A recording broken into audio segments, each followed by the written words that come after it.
السلام عليكم، ازيكم يا احلى متابعين؟ عاملين ايه؟ فيديو النهارده هو فيديو مختلف.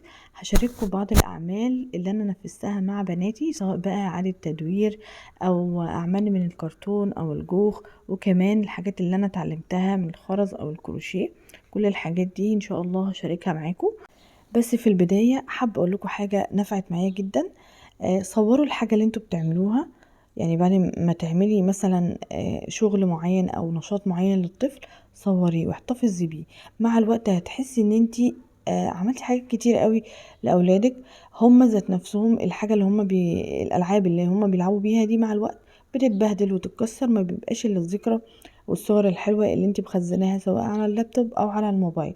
بس نصيحه، ما تحاوليش تشاركي الصور دي على مواقع التواصل، لانها بجد مش هتدوم. تمام. بس الصور دي بتبقى ذكريات حلوة قوي سواء ليكي او لاولادك. اول حاجة عملتها هي المجسمات اللي من الشمع دي. دي كان عبارة عن الوان الشمع العادية خالص اللي بتتكسر منهم اجزاء صغيرة. جمعت كل الالوان المتقاربة كده من بعضها وحطيتها في قالب سيليكون، وبدأت ان انا اعملها اشكال كبيرة يقدر الطفل يمسكها ويلون بيها. تاني حاجة، ده الفيل ده كان من اعادة تدوير لجردل الصابون. عملت بيه الشكل دون. تمام. وكمان اللابتوب ده من الكرتون والجوخ، بدأت ان انا كده اقصه واعمله بالشكل ده اهو من الكرتون. تمام. والتليفون ده برضو كان من الكرتون. وكمان الكتاب التفاعلي ده كان من الجوخ اهو. حبيت ان انا اخلي فيه شوية انشطة كده تكون مناسبة لعمر بناتي في السن ده.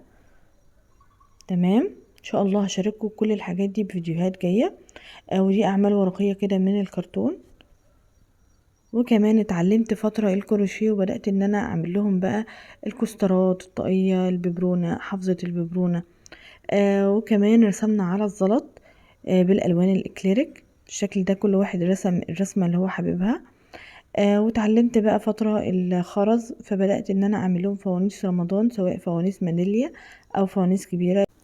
وبدأت كمان عملت شوية اعمال كده من الخرز.